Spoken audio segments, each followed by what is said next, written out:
नमस्कार, मैं शिक्षा मिश्रा झारखंड के सुप्रभात मीडिया में आपका स्वागत करती हूँ।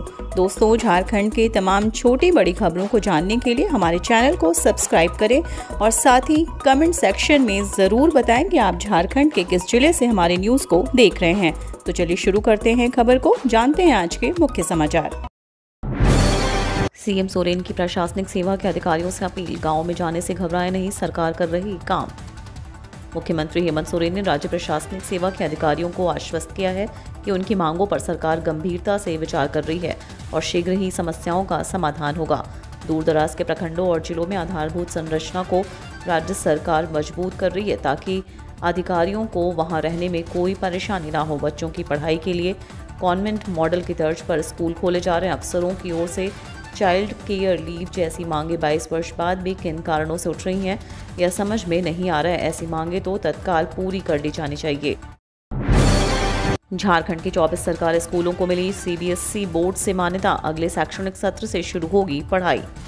झारखंड में 24 सरकारी स्कूल को सीबीएसई बोर्ड से मान्यता मिल गई है। अगले शैक्षणिक सत्र यानी अप्रैल से इन सभी 24 स्कूलों में सीबीएसई के पाठ्यक्रम के अनुरूप पढ़ाई शुरू होगी। इन सीबीएसई स्कूल में फिलहाल अंग्रेजी और हिंदी दोनों माध्यम से पढ़ाई होगी।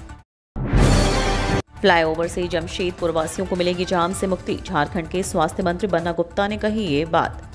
साक्षी मानगो व भुइयाडीह को जोड़ने वाले शहर के पहले फ्लाईओवर का निर्माण को लेकर झारखंड के स्वास्थ्य मंत्री बन्ना गुप्ता ने पथ निर्माण विभाग सेंट्रल डिजाइन ऑफिस के चीफ इंजीनियर व टीम के साथ घंटों स्थल का निरीक्षण किया। इधर 3.5 किलोमीटर लंबे फ्लाईओवर के डिजाइन लेआउट के निरीक्षण के बाद स्थानीय चमरिया गेस्ट हाउस में अलग से मंथन किया। मंत्री ने प्रस्तावित कार्यस्थल का निरीक्षण कर विभाग को 400 करोड़ रुपए उपलब्ध कराने की जानकारी पत्रकारों को दी।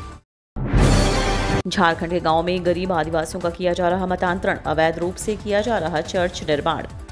झारखंड के सुदूर ग्रामीण व आदिवासी इलाके में ईसाई मिशनरियों द्वारा लोगों को तरह तरह के प्रलोभन देकर अवैध मतांतरण का खेल जारी है। रांची से सटे अनगढ़ा प्रखंड के बैजनाथ टाटा गांव में इसी पखवाड़े के हिंदू संगठन के कुछ लोगों ने एक पादरी पर ग्रामीणों का अवैध मतांतरण कराने का आरोप लगाते हुए काफी हंगामा किया था। बैजनाथ टाटा समेत अनगढ़ा प्रखंड के कई गाँवों में मिशनरियों ने जमकर अवैध मतांतरण कराया है। यहाँ दर्जनों हिंदू परिवार अब तक मतांतरित हो चुके हैं। आरक्षण विधेयक गया राजभवन स्थानीयता विधि के पास। 1932 या उसके पूर्व के खतियान के आधार पर झारखंडी पहचान और नियोजन में पात्रता से जुड़ा विधेयक अभी राज्यपाल तक नहीं पहुंचा है। 11 नवंबर को राज्य सरकार ने विशेष सत्र बुलाकर झारखंड में आरक्षण की सीमा बढ़ाने और खतियान के आधार पर पहचान से संबंधित विधेयक पारित किए थे। इन दोनों विधेयकों के प्रावधान को 9वीं सूची में शामिल करने का भी प्रस्ताव किया गया। 9वीं सूची में शामिल करने का अधिकार केंद्र सरकार को है। विधानसभा से पारित इन दोनों विधेयकों में शामिल प्रस्ताव राज्यपाल के माध्यम से ही राष्ट्रपति को भेजा जाना है।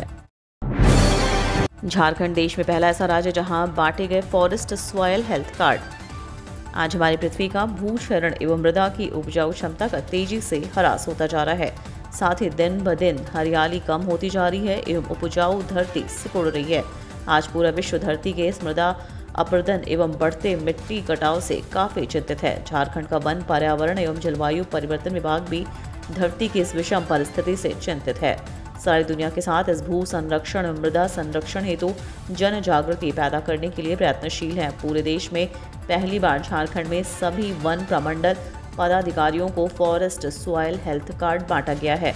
उक्त बातें वन, पर्यावरण एवं जलवायु परिवर्तन विभाग के अपर मुख्य सचिव एवं ख्यांगते ने विश्व मृदा दिवस के अवसर पर आयोजित सेमिनार को संबोधित करते हुए कही। झारखंड में बंगाल, ओडिशा से हो रहा अवैध मदिरा का आगमन, प्रशासन नहीं कर रही कार्रवाई, सड़कों पर निगरानी ना के बराबर। झारखंड से सटे राज्यों बंगाल और ओडिशा में शराब अपेक्षाकृत सस्ती है।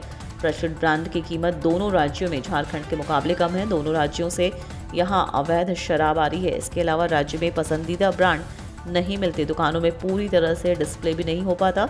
राज्य में शराब वितरण और संचालन में लगी कंपनियों ने अपनी पीड़ा से मुख्यमंत्री हेमंत सोरेन को पत्र लिखकर अवगत कराया है। रांची में महान गुरमत समागम का आयोजन, गुरुद्वारा में सजा विशेष दीवान।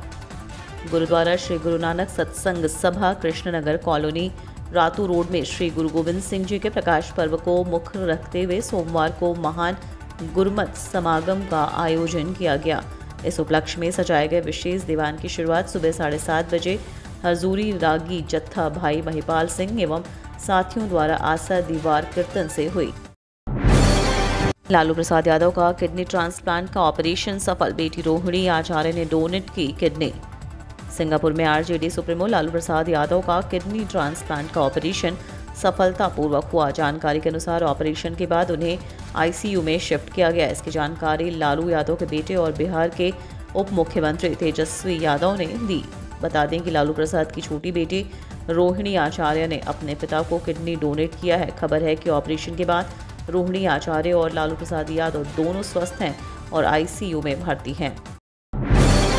पीएम मोदी की अध्यक्षता में सर्वदलीय बैठक, G20 की तैयारियों पर चर्चा। भारत ने हाल ही में दुनिया की 20 प्रमुख अर्थव्यवस्थाओं के संगठन G20 की अध्यक्षता संभाली है। सितंबर 2023 में भारत में G20 का शिखर सम्मेलन आयोजित किया जाएगा। इसकी तैयारियों को अंतिम रूप देने को लेकर प्रधानमंत्री नरेंद्र मोदी के नेतृत्व में सर्वदलीय बैठक चल रही है।